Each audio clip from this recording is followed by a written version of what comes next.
ሃይማኖታዊ እሴቶችን ለአብሮነትና ለገጽታ ግንባታ መጠቀም እንደሚገባ የአዲስ አበባ ነዋሪዎች ተናገሩ። ነዋሪዎቹ የመስቀል ደመራ በዓልን በማስመልከት በመስቀል አደባባይ በመገኘት የጽዳት መርሃ ግብር አከናውነዋል። ይህንን ጉዳይ ይድነቃቸው ሰማው ነው ያዘጋጀው። ጌታቸው ባልቻ ደግሞ ያቀርበዋል። ኢትዮጵያ የተለያዩ እምነቶች በመከባበር የሚኖሩባት በሀገራዊ ጉዳይም በጋራ የሚቆሙባት ሀገር ነች። እነዚህ እሴቶች አሁንም ተጠናክረው መቀጠላቸውንና የሀገሪቱን ዘላቂ እድገት ለማሳካትም መደላድል እንደሚፈጥሩ የመስቀል ደመራ በዓልን በማስመልከት በዓሉ በሚከበርበት መስቀል አደባባይ የማጽዳት መርሃ ግብር ላይ የተሳተፉ የአዲስ አበባ ከተማ ነዋሪዎች ገልጸዋል። አሁን ኢትዮጵያ ዘርፈ ብዙ የሆኑ የልማት እቅዶችን ይዛ እየተንቀሳቀሰች መሆኑን ያነሱት ነዋሪዎቹ እነዚህ እቅዶች ሊሳኩ እንደሚችሉም የህዳሴ ግድብ ማሳያ ይሆናል ሲሉ ገልጸዋል።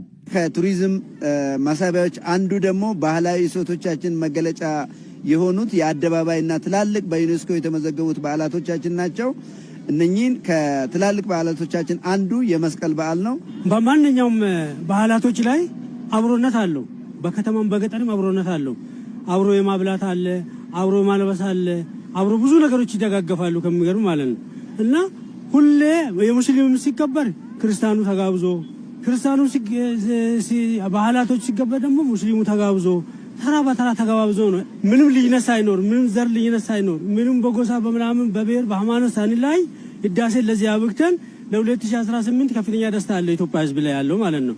እንደ ኢትዮጵያ አብሮነታችን ነው የሚያምርብን።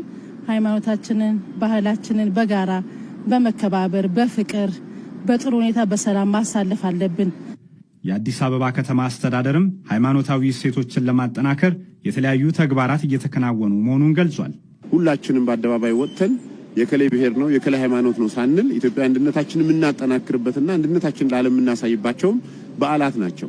ይህንን የምናሳይበት ደግሞ አንዱ በእንደዚህ አይነት ኢቨንቶች ላይ ህዝባችን ተገኝቶ ጽዳቱን በጋራ እንዲያጸዳ ማህበራዊ ኃላፊነቱን በአግባቡ እንዲወጣ ከራሱ የሚጠበቅበትን ሁሉ በጋራ መወጣት ሲችል ነው በዓሉ በደመቀ ሁኔታ የሚከበረው። ያንን ነው ዛሬም በዚህ አጋጣሚ ያየነው። የኢትዮጵያ ኦርቶዶክስ ተዋሕዶ ቤተክርስቲያንም የአብሮነትና የመልካም ተግባራት እሴቶችን የእምነት ተቋማት በዘላቂነት ማጠናከር እንዳለባቸው ገልጻለች። ሁሉም ሃይማኖት ተቻችሎ ተከባብሮ ተፋቅሮ ተማክሮ አንተ ትብስ ተባብሎ ለዘመናት አብረን የቆየን እሴታችን በመሆኑ ዛሬም ይህንኑ በማስቀጠል ሁላችንም በዚህ ስፍራ የተገኘ ነው። እንደሚታየው ከተማ አስተዳደሩ ይህን ቦታ ውብና ድንቅ አድርጎ አሳምሮ ሰርቶታል። ለተደረገልን ክብር ሁሉ እጅግ እያልኩ በቤተ ክርስቲያኑ ስም አመሰግናለሁ። በመርሃ ግብሩ ላይም የአዲስ አበባ ከተማ አስተዳደር የሥራ ኃላፊዎች፣ የሃይማኖት አባቶችና ጥሪ የተደረገላቸው እንግዶች ተሳትፈዋል።